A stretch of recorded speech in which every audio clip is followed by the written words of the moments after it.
네, 안녕하세요. 지금부터 정보 처리 기사 시험에 대한 정보를 말씀드리겠습니다. 먼저 처음에 보시면 시험 기간이 한국산업인력공단에서 시행을 하고 있고요. 한국산업인력공단은 아시겠지만 교수사 기사 자격증을 발급해주는 기관입니다. 인터넷을 통해서 큐넷을 통해서 자격증 신청이 가능하고 시험 같은 것도 신청이 가능합니다. 여기 보시면 큐넷이 있는데요. http://kr 들어가시면 여기서 하는 일들이 인터넷을 통한 서비스를 제공하고요. 정보 처리 기사 원서를 접수하고 합격자 답 발표, 시험 일정 및 자격 정보를 제공하고 있습니다.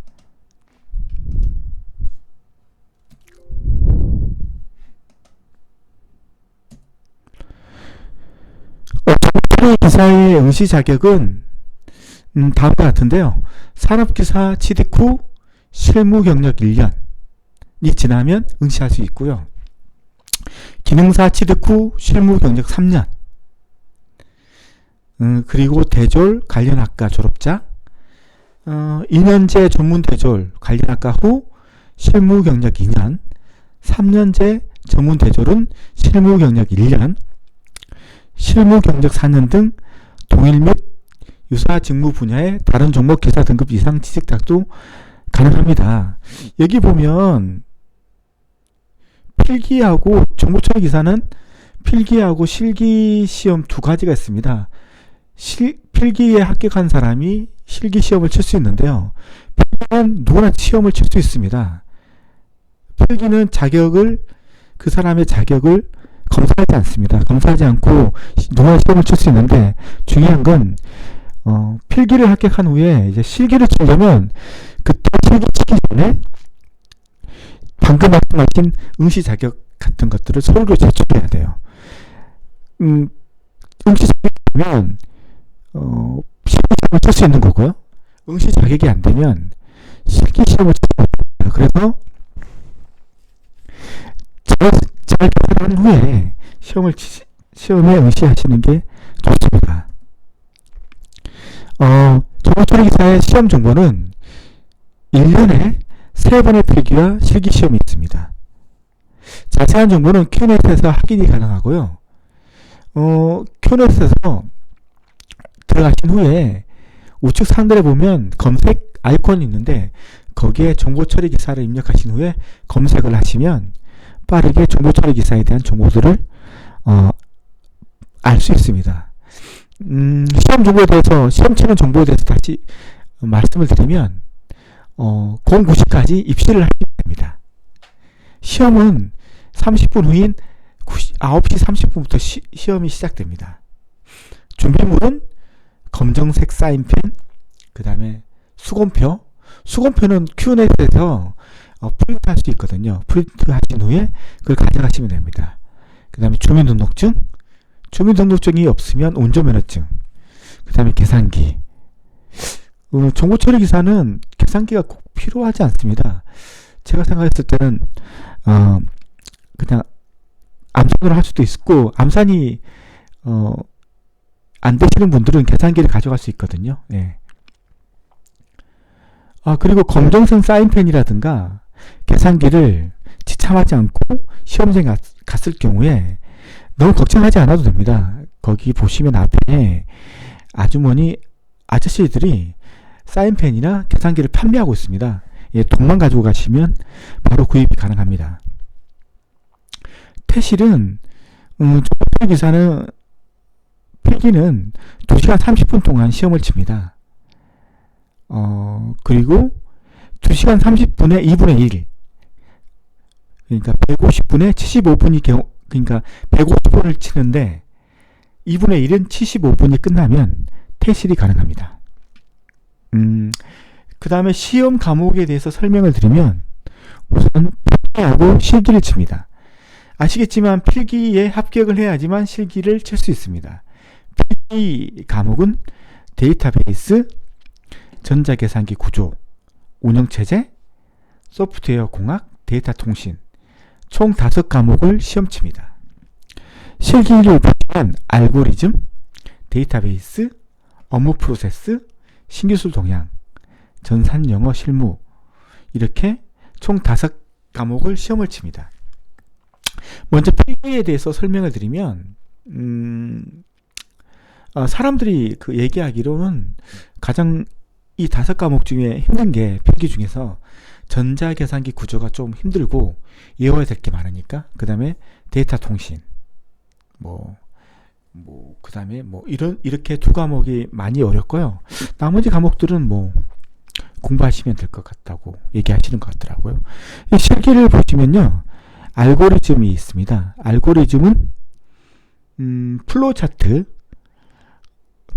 뭔지 모르시는 분은 하여튼 프로그램을 짜기 위해서 우리가 어떤 순서들을 그리는데 그 순서가 나오고 어떤 로직이 나옵니다. 어떤 거냐면 소팅 같은 거, 소팅 아니면 셀렉션 소팅, 이걸 한번 플로우차트로 그려놓고 빈칸을 딱딱 줍니다.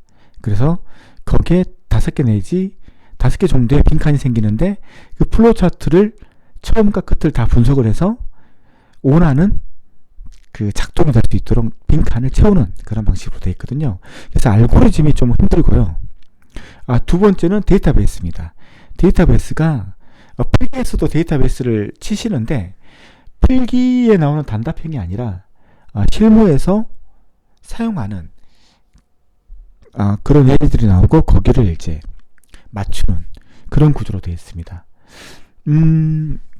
그 다음에 실무에서 중요한 정보는 알고리즘과 데이터베이스가 가장 중요하기 때문에 이 2과목을 중점적으로 학습을 하시면 되고요.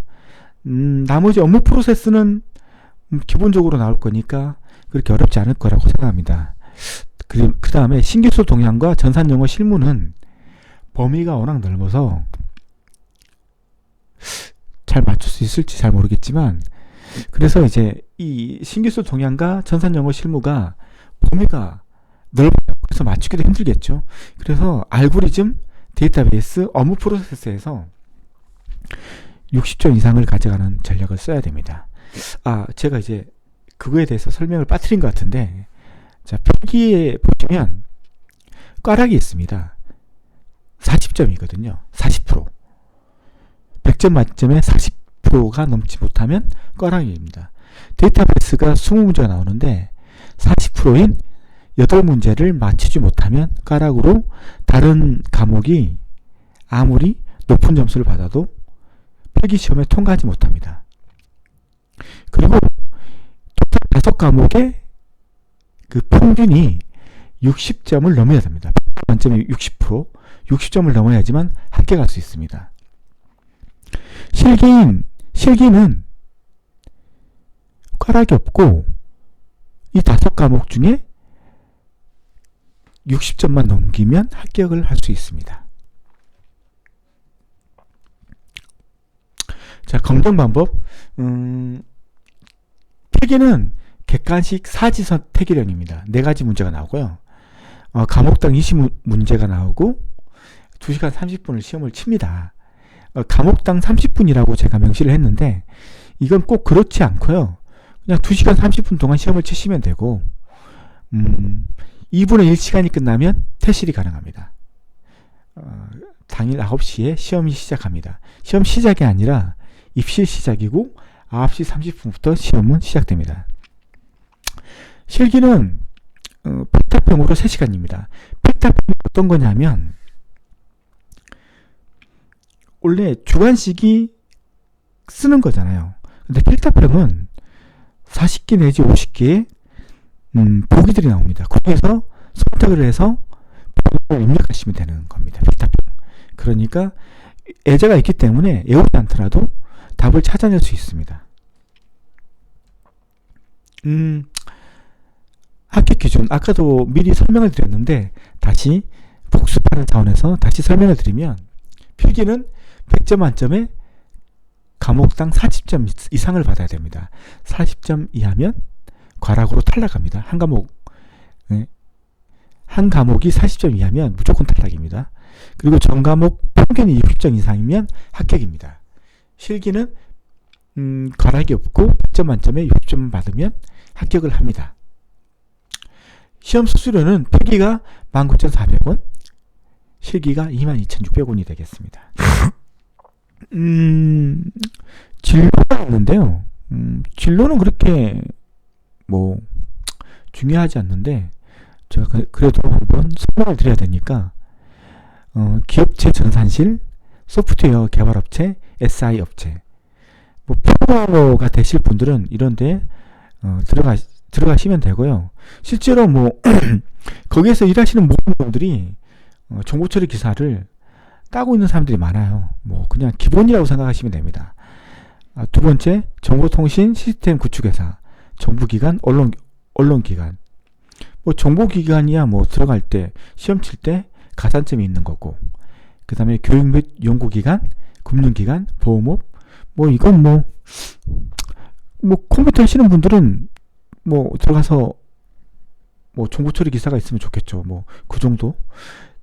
그 다음에 데이터 통신을 이용하여 정보처리를 시행하는 업체, 품질검사, 전문기관, 기술인력, 뭐 QA를 말하는 거죠. 일명 테스터.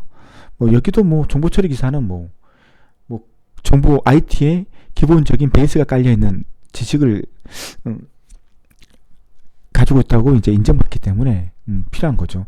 그렇다고 해서 뭐 크게 좋은 건 없죠. 예.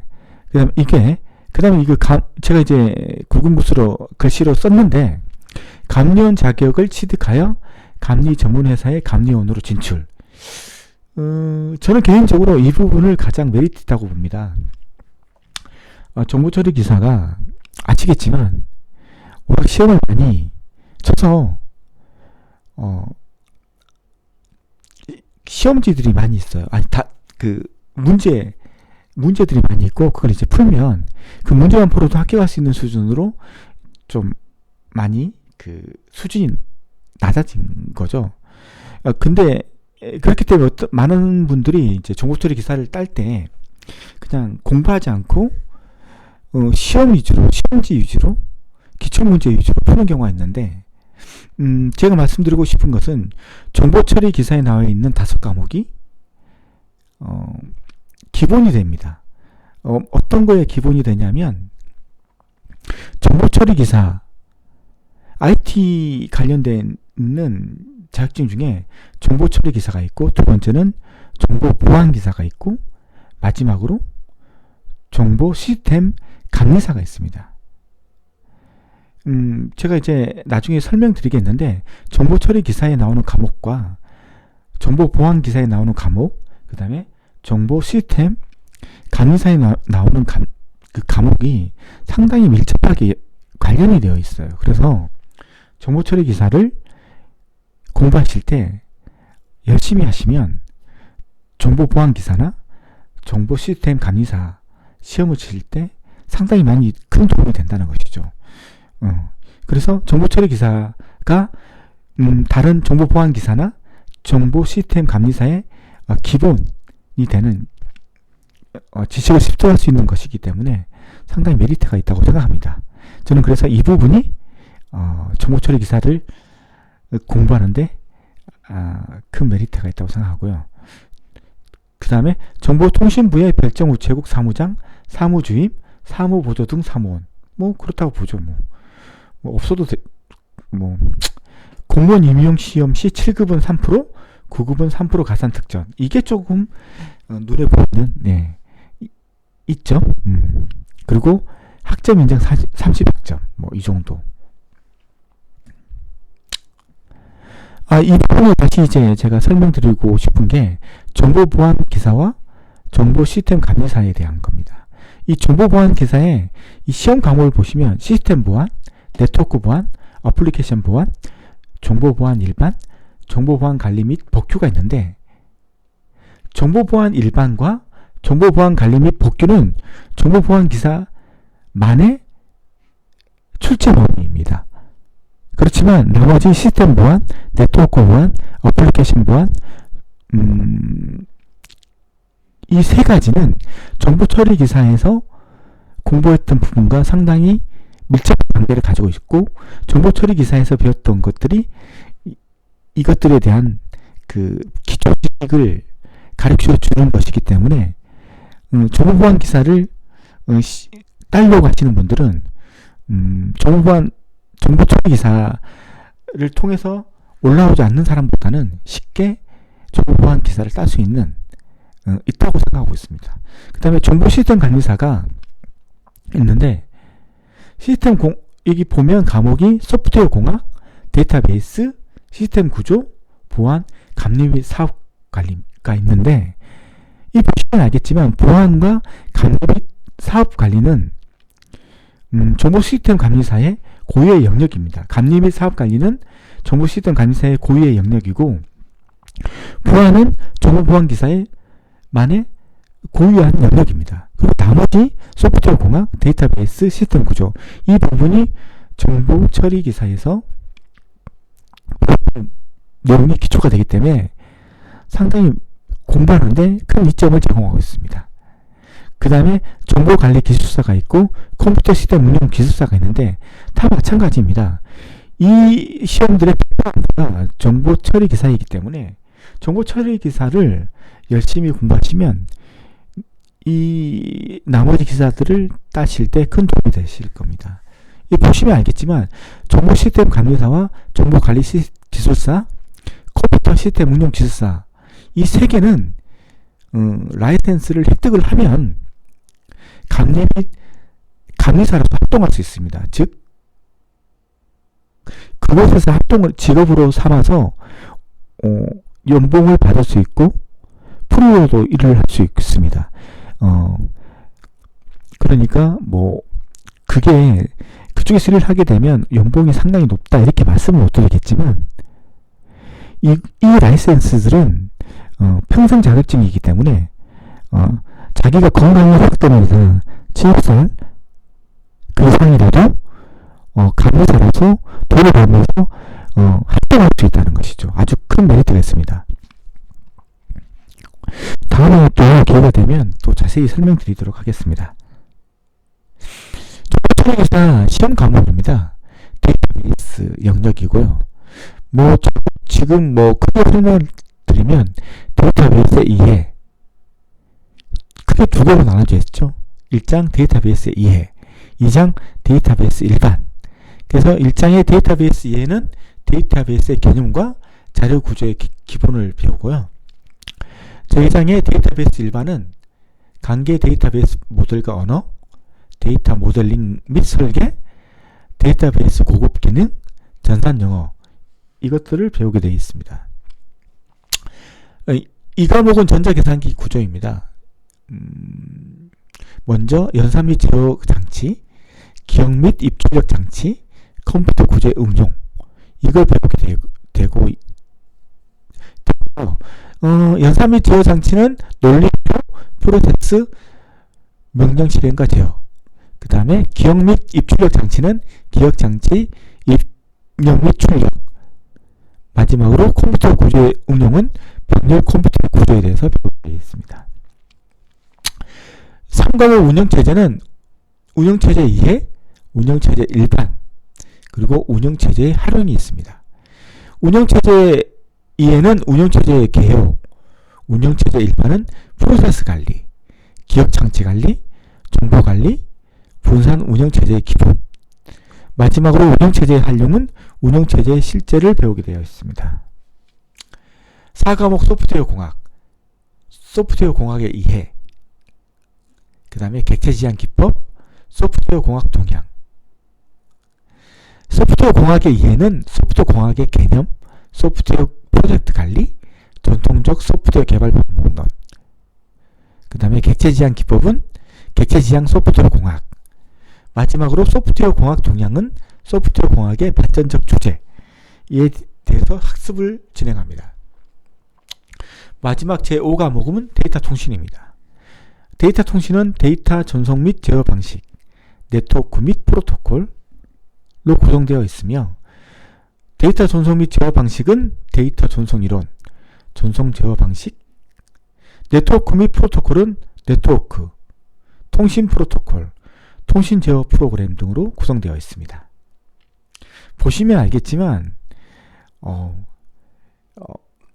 꽤 범위가 넓고 배워야 될 게 많습니다.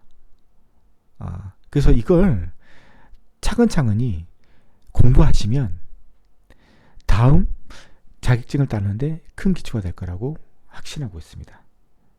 오늘은 여기까지 설명을 드리고요. 다음에 또 기회가 되면 정보처리 기사에 대해서 하나하나 설명하는 시간을 갖도록 하겠습니다. 감사합니다.